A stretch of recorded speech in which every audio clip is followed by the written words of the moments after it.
नमस्कार, आपका नए और प्रेस वीडियो में हार्दिक स्वागत है। इस वक्त की पेंशन में बढ़ोतरी को लेकर बड़ी खबर। जी हां, सुप्रीम कोर्ट के फैसले से पेंशन में 300% से अधिक की बढ़ोतरी। तो बने रहा आप इस वीडियो में और जानिए इस बड़ी खबर को सबसे पहले। इससे पहले अगर आपने अभी तक भी इस वीडियो पर एक लाइक नहीं किया हो तो एक लाइक कर दीजिए, क्योंकि आपका एक लाइक ही हमारी मेहनत का फल होता है। वही चैनल को भी फ्री में सब्सक्राइब नहीं किया हो सब्सक्राइब कर लीजिए, ताकि आगे भी आपको कर्मचारी व पेंशनर से जुड़ी लेटेस्ट से लेटेस्ट बड़ी अपडेट सबसे पहले देखने को मिलती रहे। तो चलिए बढ़ते हैं इस बड़ी अपडेट में। आगे आपको बता दें कि कर्मचारियों को सुप्रीम कोर्ट में जल्द राहत मिल सकती है। दरअसल सुप्रीम कोर्ट के फैसले से ईपीएफ में योगदान करने वाले लाखों कर्मचारियों की पेंशन एक झटके में 300% तक बढ़ सकती है। कर्मचारी भविष्य निधि संगठन ईपीएफओ ने कर्मचारियों की पेंशन के लिए अधिकतम वेतन 15,000 रुपये तय किया है। मतलब आपकी सैलरी भले ही 15,000 रुपये महीने से ज़्यादा हो, लेकिन आपकी पेंशन की गणना अधिकतम 15,000 रुपये सैलरी पर ही की जाएगी। अब सुप्रीम कोर्ट ईपीएफओ की इस सैलरी लिमिट को ख़त्म कर सकता है। ये मामला विचाराधीन है, इस पर लगातार सुनवाई चल रही है। कर्मचारियों की पेंशन की गणना और अंतिम वेतन यानी उच्च वेतन ब्रैकेट पर भी की जा सकती है। इस फैसले से कर्मचारियों को कई गुना ज़्यादा पेंशन मिलेगी। बता दें, पेंशन पाने के लिए कर्मचारी भविष्य निधि में 10 साल तक योगदान जरूरी है। वही 20 साल की सेवा पूरी करने पर 2 साल का वेटेज मिलता है।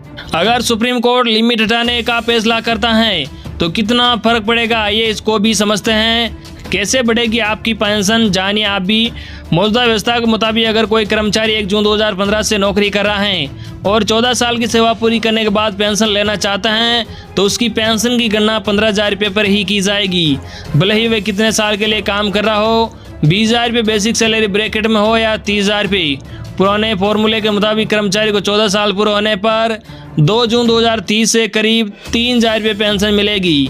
अगर सुप्रीम कोर्ट कर्मचारी के पक्ष में फैसला करता है तो उससे कर्मचारी की पेंशन बढ़ जाएगी। उदाहरण से समझ लीजिए, मान लीजिए किसी कर्मचारी की बेसिक सैलरी प्लस डीए 20,000 रुपये है। पेंशन के फॉर्मूले से गणना करने पर उसकी पेंशन 4,000 रुपये हो जाएगी। इसी तरह वेतन जितना अधिक होगा उसे उतना ही अधिक पेंशन का लाभ मिलेगा। ऐसे लोगों की पेंशन में 300% का उछाल आ सकता है।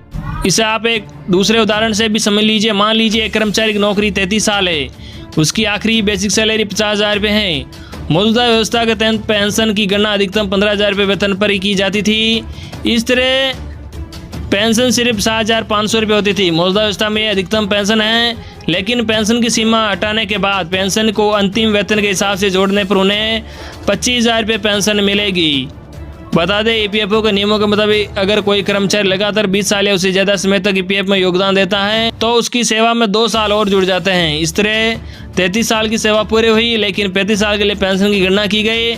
ऐसे में उस कर्मचारी की सैलरी में 333% का इजाफा हो सकता है। क्या है पूरा मामला, जी आपको बता दें, कर्मचारी पेंशन संशोधन योजना 2014 को केंद्र सरकार द्वारा 1 सितंबर 2014 से एक अधिसूचना जारी कर लागू किया गया था। इसका निजी क्षेत्र के कर्मचारियों ने विरोध किया था और वर्ष 2018 में केरल उच्च न्यायालय में इस पर सुनवाई हुई थी। ये सभी कर्मचारी ईपीएफ और विविध प्रावधान अधिनियम 1952 की सुविधाओं से आच्छादित हैं। कर्मचारियों ने ईपीएफओ के नियमों का विरोध करते हुए कहा कि यह उन्हें कम पेंशन सुनिश्चित करता है, क्योंकि वेतन भले ही 15,000 से ज़्यादा हो, लेकिन पेंशन की गणना अधिकतम वेतन 15,000 रुपये पर ही तय की गई है।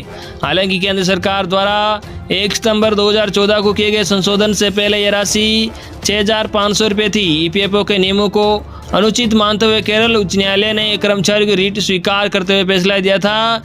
इस पर ईपीएफओ ने सुप्रीम कोर्ट में एक एसएलपी दाखिल की, जिसे सुप्रीम कोर्ट ने खारिज कर दिया था। 2019 में आया था फैसला। जी आपको बता दें, सुप्रीम कोर्ट ने अपने फैसले पर फिर से सुनवाई करने का फैसला किया।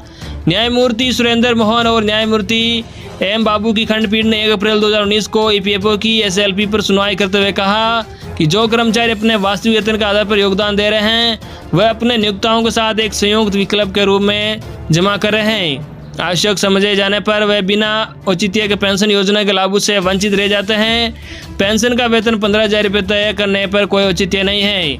ताज़ा मामले में पीठ ने कहा कि 15,000 मासिक यानी 500 रुपये प्रतिदिन यह सर्वविवादित है कि दैनिक वेतन भोगी व्यक्ति को भी इससे अधिक वेतन मिलता है। इसलिए पेंशन के अधिकतम वेतन को सीमित करना 15,000 रुपये अधिकांश कर्मचारी को बुढ़ापे में एक अच्छी पेंशन से वंचित कर देता है। जहां तक पेंशन निधि पर प्रभाव का संबंध है, समय समय पर अनुदान की दरों में वृद्धि करके निधि की व्यवस्था की जानी चाहिए। अभी भी लंबित है मामला। जी आपको बता दें कि जनवरी 2021 में सुप्रीम कोर्ट ने 2019 के अपने फैसले पर पुनर्विचार किया और मामले की सुनवाई करने का फैसला किया। इस मामले पर 17 अगस्त से लगातार सुनवाई हो रही है। दरअसल श्रम मंत्रालय और ईपीएफओ की ओर से केरल हाईकोर्ट के आदेश के खिलाफ एक याचिका भी दायर की गई थी। ईपीएफओ का मानना है कि इस आदेश में पेंशन 50 गुना तक बढ़ सकती है।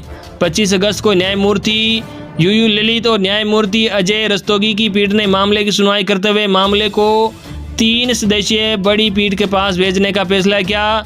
मामला अभी लंबित है। तो ये थी आज की लेटेस्ट और बड़ी खबर जो हमने आप तक पूछा है। आई होप कि आपको आज की लेटेस्ट और बड़ी खबर पसंद आएगी।